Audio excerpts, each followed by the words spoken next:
আসসালামু আলাইকুম এভরিওয়ান, সবাই কেমন আছেন? আলহামদুলিল্লাহ আমিও ভালো আছি। আরেকটা ভিডিও নিয়ে হাজির হয়ে গেলাম। বাইরে বৃষ্টি, তাই ভাবছি একটু খিচুড়ি রান্না করব। এখানে মুগ ডাল আর মসুরি ডাল নিয়েছি, আলু নিয়েছি, আর এখানে হচ্ছে চাল। চালটা আমি কেন আলাদা রেখেছি, অনেকে চাল ডাল একসাথে মিক্স করে ফেলে।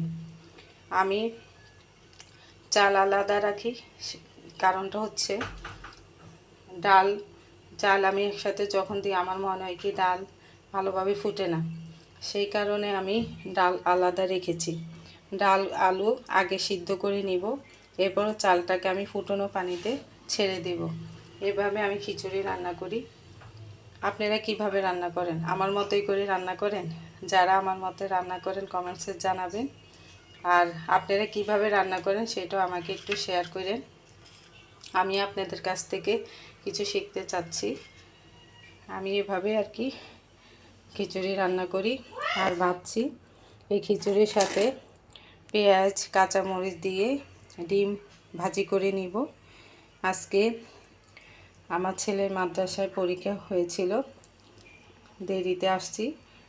আমি খিচুড়ি রান্না করলে আগে ডাল আলু এগুলো সিদ্ধ করে নিই, এরপরে চাল দিই।